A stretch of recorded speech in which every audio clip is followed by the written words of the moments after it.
Good morning, everybody. So, I already had my breakfast, which was part of last night's dinner. I should have taken a picture of it. I actually dug a hole in the ground and dug my Cholenti jar into the ground until you can only see the cap. Then I left my other Cholenti jar outside with my toothbrush and stuff inside of it. And then they were pretty close to my food canister. They were right next to that log right there, whatever it is, fallen down tree. Here's my lunar solo that I like so much. Getting my stuff ready. And yeah, lunar solo. So here's my fanny pack. It's my 20 jars. Pack that I'm not finished packing. Empty water bottle. Empty water bottle. Empty water bottle. And that has about 3/4 of a liter, I would say, inside of it. And I gotta go like 6 miles.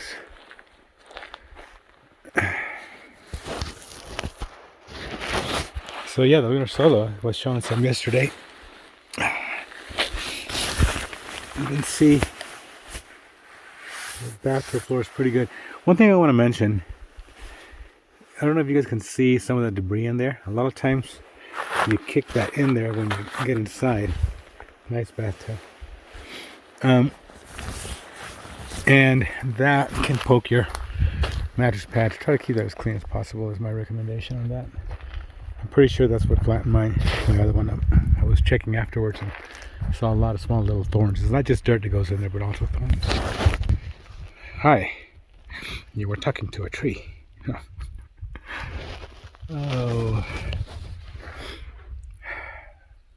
It's very humid. There was a 58% chance of rain, and then I looked at it, it was 10% this morning.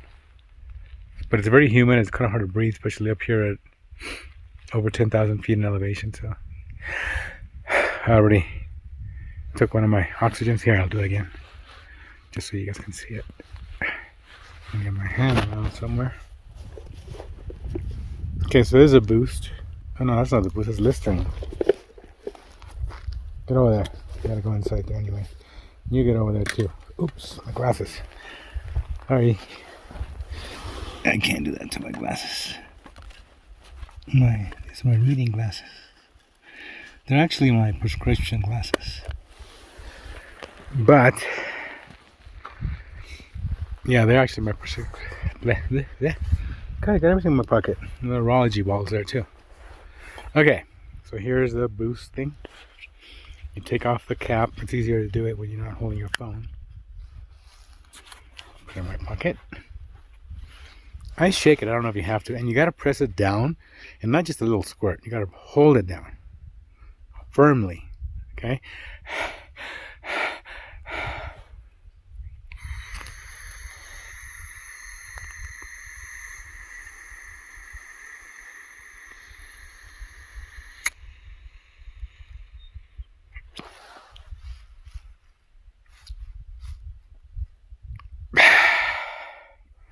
There, that's how you use the oxygen. And it does help, especially when you're way up on hiking or even right now. I don't know how long the oxygen will actually last in there, but it's helpful when you're running out of breath and you're like, oh God. And your elevation, yeah, it helps. Okay, I've talked too much. All right, there you go. Okay, so one of the things that I'd like to show is when you put the lunar solo up, one of the hardest things that people have with it is that they have a hard time finding what goes where. And basically it has 4 corners. Right here is one. And you can see there's one in the middle over here, one on the back over there. And the 2 front corners also have one, as well as the front. Now, you see that grommet right there? You need to find that. So olive oil came up with an idea that I've been using. Now, I'm going to try to put this somewhere where the phone where you might be able to see. This is just a Cedar Summit sack, dry sack. It's a sack. It's not a dry sack. It's a stuff sack. Because the original one tore way back over in section D, C, B or C, and all that overgrown stuff. So I had to get a new. This is just a dry sack. Not sure how many liters it is, but yeah. Look. Okay. First thing I'd recommend, find the top right here, because you'll know that'll be the last thing you put in, or one of the last things, and it'll be the first thing that you grab, because right underneath it, and even here I'm having a difficult time finding it, but underneath it is going to be the grommet. And by the way, also,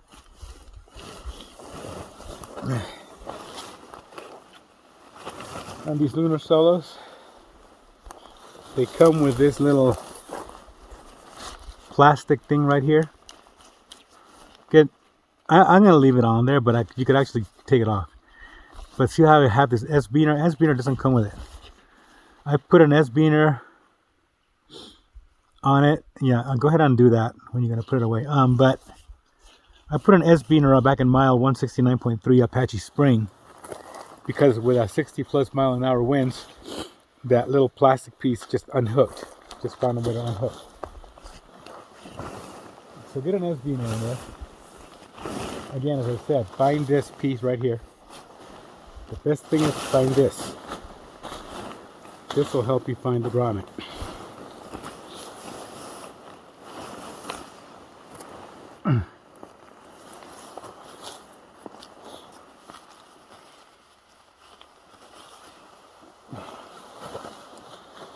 So yeah, that's the first time that's ever happened actually. So on the opposite side, start putting it in. When I first was using the other stuff sack, the original stuff sack, I was constantly folding it and just making it roll it up nicely. Don't worry about that. Just stuff it in there. Be on the lookout for this piece right here. Remember, that was the stuff that you put on the bottom, just got everything else. So stuff everything, and the little window up on top, the vent, that goes in last. Now when you open it, well, I guess the string goes in last. When you open it, you grab it by this and you take it out.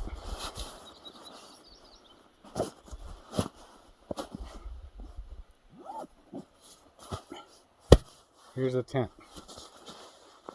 Compresses very small into my top. Somebody put that there, and I'm not really sure what it is. Oh well. I've gone only about a mile and a quarter, 1.25 miles, 1.24. And got about 5 miles more to go to the next water source, where I'm going to camel up and then start making some decisions. Okay.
So I am not sure, but I believe that mountain over there is Mount Whitney. Right there. Because from the front or from the east, let me see. From that direction, looking this way, it looks like an arrowhead. But it's got, you can't climb it like that, but you sure could climb it from how it slopes to the back. And that's the highest mountain I've seen around the area. And I'm about I don't know, about 10 to 20 miles away from it. So I think that's Mount Whitney right there, but I'm not sure. Okay. So it's started raining, and I have my melody under there and don't want to get wet, so I put it under there, just like that. Okay. So it's kind of raining. You can't see it that hard, but it's kind of raining kind of hard. And just don't want to start lightning because I'm kind of high up in elevation and I'm next to all these big trees. So I do have my Mont Bell Versalite rain jacket, and you guys saw I put my fleece underneath so I can protect it from the water and use it a little bit later on. I do have my rain pants, but I'm not going to stop right now to put them on. If I have to, I'll find some shelter somehow and put them on. So we'll see. Okay.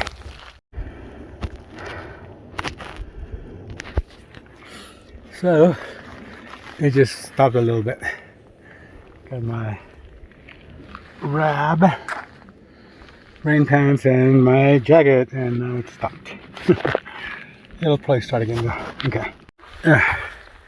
So yeah, Olive Oil, she texted me yesterday on my inReach and said that on the news at home, it said that the Southern Sierra was going to have 58% chance of rain, and that's why I had I always keep my rain jacket up on the back mesh, but my rain pants I keep way in the bottom of my sleeping bag, so I didn't expect rain. I checked my inReach for the weather report on the inReach, and it said 10%. And I was thinking about putting my rain pants outside, but I didn't. And so I was in a hurry. I got a little wet, not too much. What I don't want to do is get completely soaked. Rain's okay, rain's good, especially right now. Woo, it feels so good. I don't mind the rain, especially when I got some kind of rain protection. So this Mont Bell, I don't know if you can see that or not, probably. There's a big old zip all the way up. This has the best pit zips that I know of. There might be something else. I mean, I also have our Arc'teryx ZSL. I've had the REI Zero Dry, I think it's called, no, something like that. Gore-Tex. Also, I also have the Marmot Precip. I had the Helium 2 that everybody raves about. I just do not like. Next to Zero, do not like it. A lot of people like it, so it works for them. Everybody, whatever works for it. But it just wet through right away in about 10 minutes. I mean, wet through, not sweat, wet through. But one of the things about most rain jackets is that you will, if you don't wet through, you'll sweat and get wet inside. But that's what I like about these Mont Bells. They have huge pit zips. The Mont Bell, not Mont Bell, Marmot Precip, it also has pit zips, but not that much. Okay.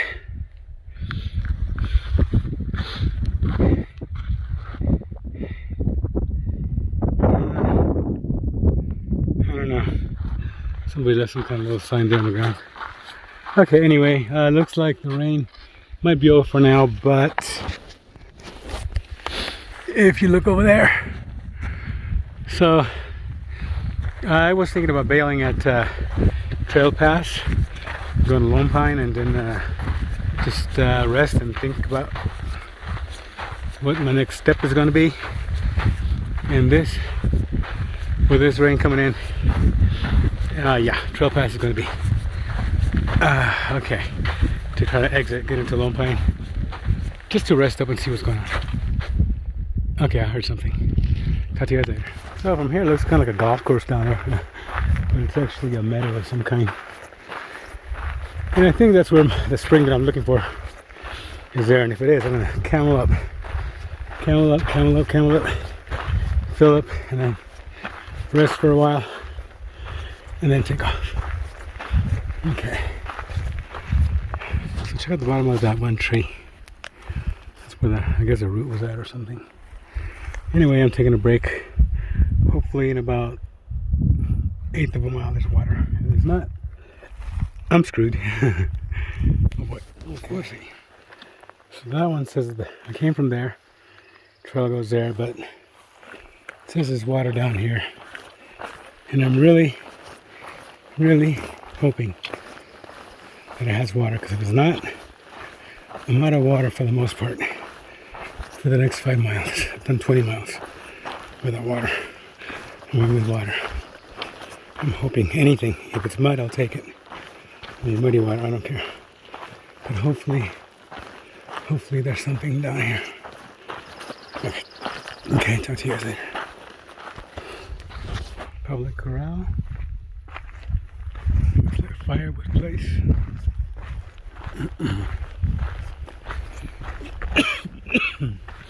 I'm not sure how people will actually get over here. But I need some water. And I don't know where it's at.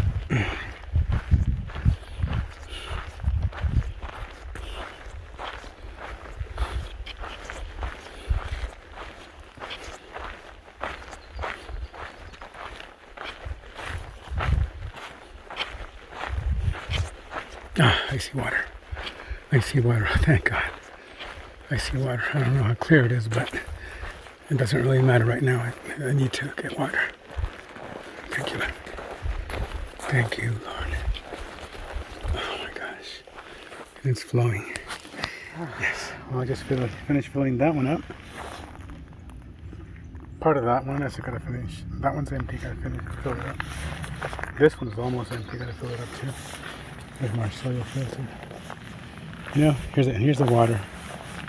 It's coming through a little creek. And I'm just so thankful. You know what it reminds me of? Every time we climb up from Humber Park up to Saddle Junction in Mount San Jacinto, it's called Devil Slide. There's about 2 creeks or 3 creeks there, and 2 of them are normally only 3. All of them are flowing normally in the wintertime when it's raining, but in the summertime or something like that, one of them is barely flowing, and olive oil always gets a stick or a trekking pole. And here's the water that I'm collecting from right there. So olive oil always gets her trekking pole, and she always makes a little room to make sure that the stream goes down to the lower part, and so that the animals or whatever plants will get some of it too when it starts getting really low. And this just kind of reminds me of that. You know, maybe this.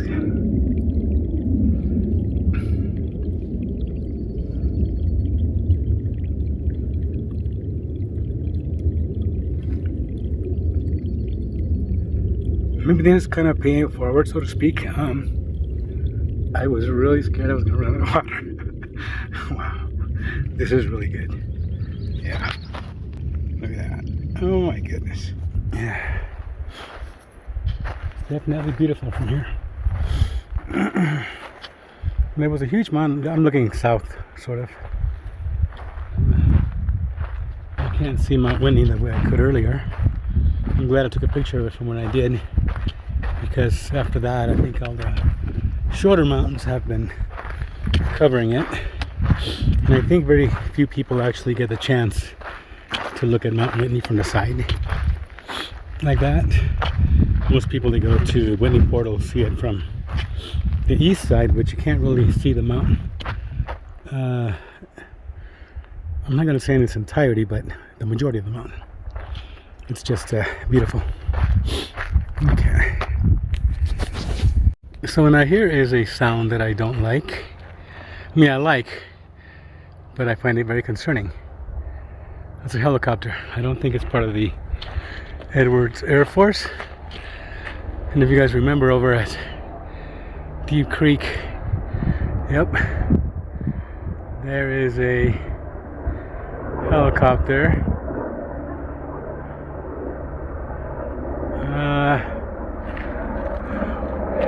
Yeah, it definitely has a, oh crap.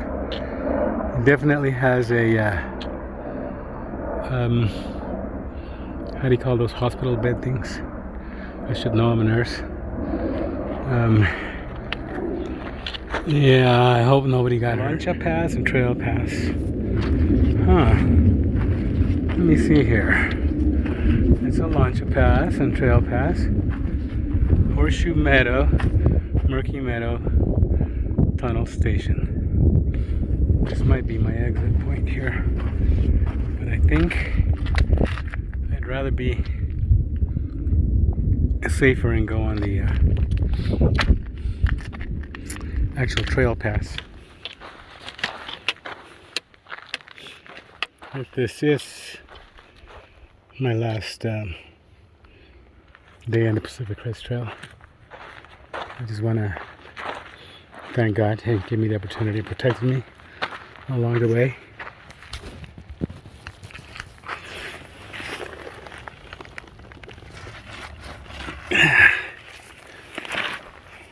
Thank you, Lord. Okay, so I'm going to continue on 0.7 miles to the actual trail pass.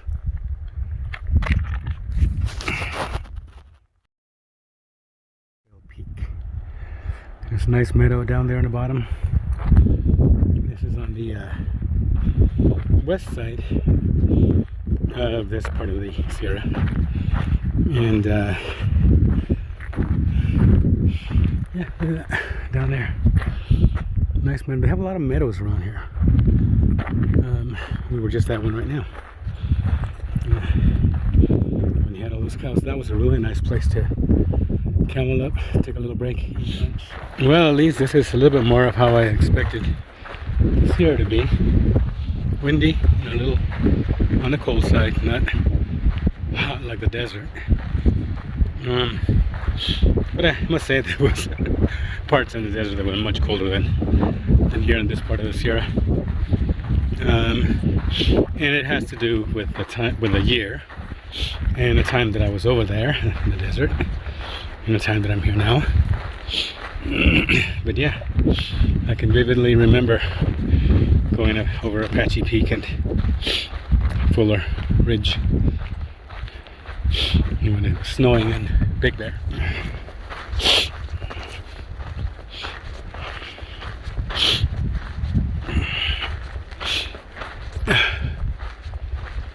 Yeah, it's definitely a saddle. Again, that goes up over there, and down over here, and down over there. And I think there's a sign over here.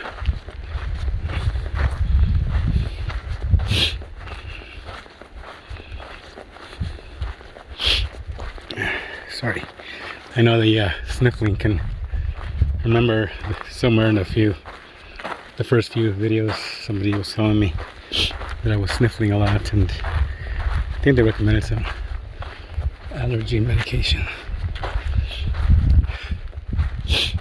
Okay, so what is this here?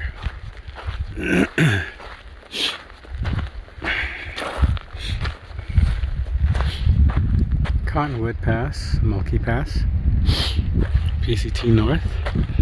I think that says PCT South.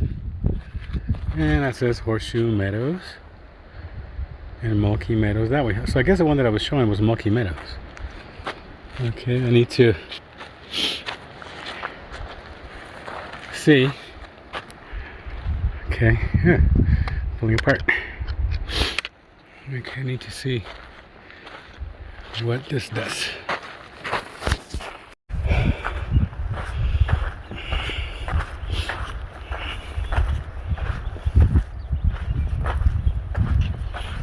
Okay, so this is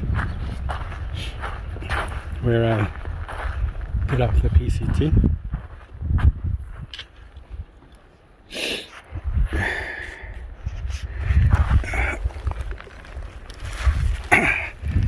Thank you, Lord. It allows me to do what I've hiked in this wonderful wilderness. Okay, so I'm going down Trail Pass.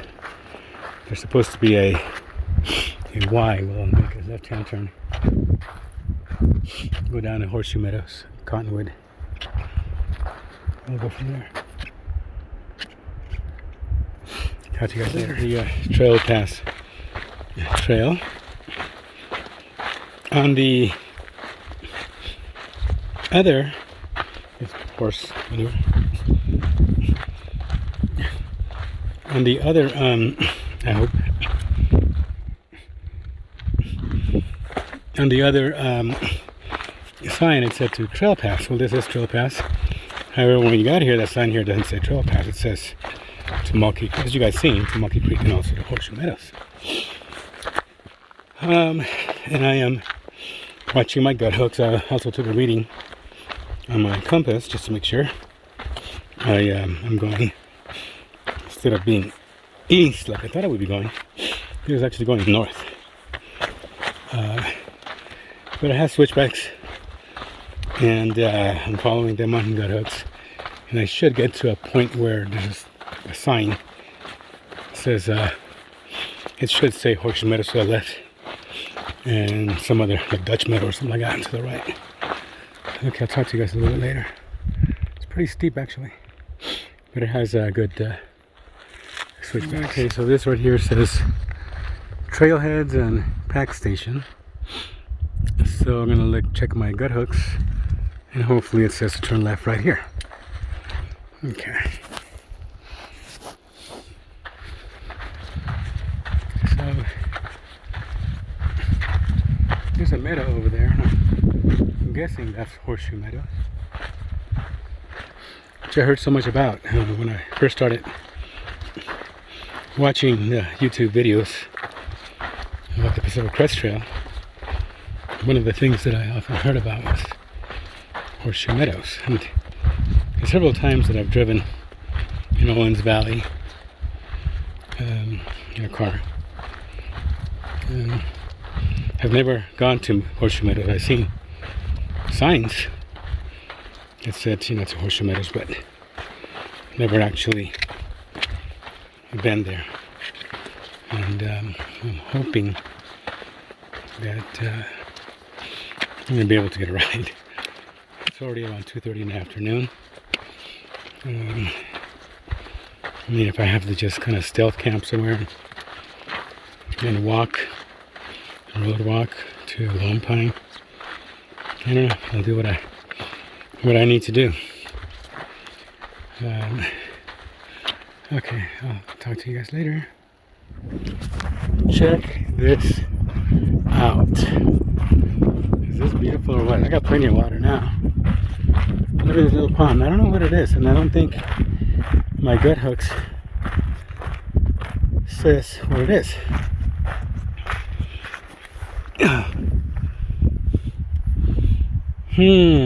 Beautiful.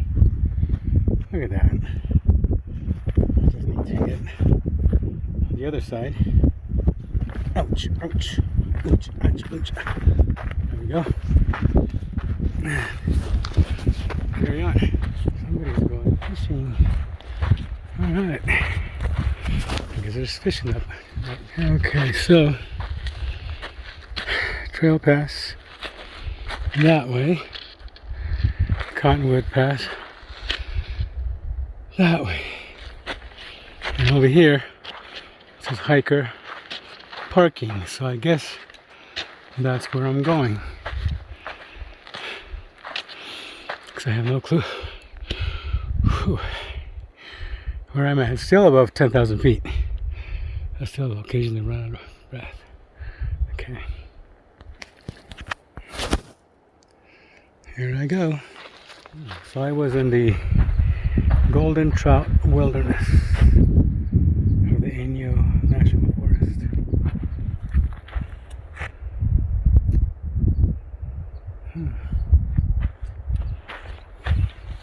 Okay, so I'm getting to a parking lot and I have to put on my best behavior. Hopefully I can get a hitch. Oh my goodness. Okay, here goes. The car's over there.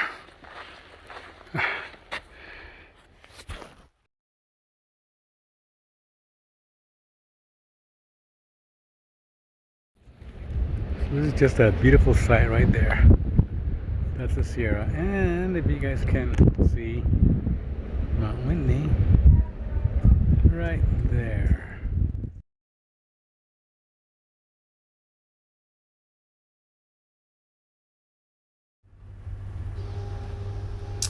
I decided not to call anybody, friends or family, to pick me up. I wanted to go home on my own. I caught a bus from Lone Pine to Lancaster. At Lancaster, I caught a train to Union Station in Los Angeles. From there to Paris on a train. Paris, Perris, about 15 or to 20 miles away from my home. So this ends my Pacific Crest Trail through hike attempt. I did do sections on it. I have a video coming up on the reasons why I got off trail. Let me just also say that this has been one of the experiences of my life. I've thought about a lot of things, experienced a lot of things. I've been able to think so much about how I look, my outlook on life in general, how it's been throughout the years, and what I'm doing now. The fact that I had a heart attack last year, and almost it could have been the end of my life, and how I was pursuing something that I've wanted to do for a long time. The wilderness, the Pacific Crest Trail, is a beautiful, wonderful trail. The wilderness is wonderful. I cannot say that I'm sad that I'm not seeing the rest of the Sierra, Northern California, Oregon, and Washington. I do believe that I did, according to many people, the most difficult part of the Pacific Crest Trail, which is the desert section. And that's what I've been told by people that have done it in its entirety.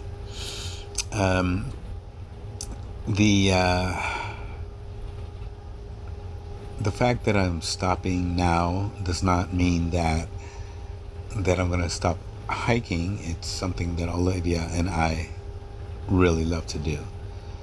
But this has been an adventure of my lifetime.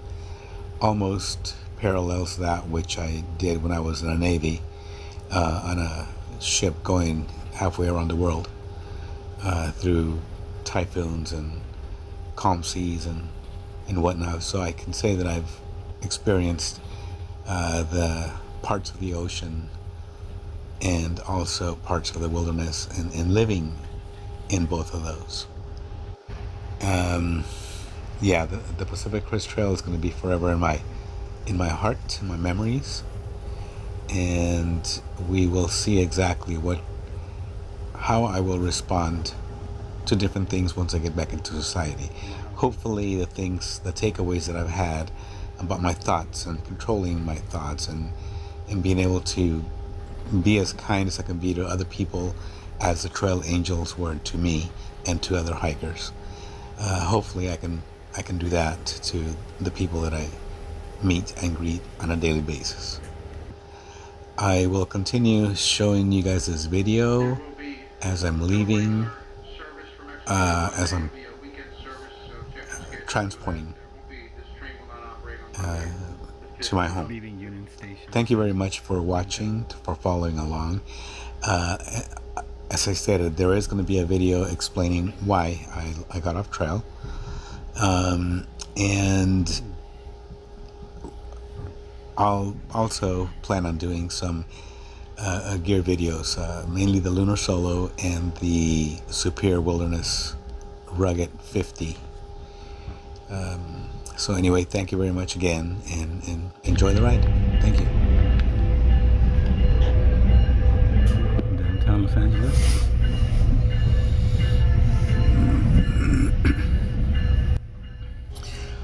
I also want to mention that if anybody would like to have a Q&A, if there's 5 to 10 questions, or minimum of like 5 questions, I'll make a video of some of the questions. I know that 745 miles isn't the entirety of the Pacific Crest Trail. However, there's a lot of things that I myself have learned, and maybe some people might have some questions if they're attempting in the future to do the Pacific Crest Trail, or perhaps another thru hike. All right, thank you.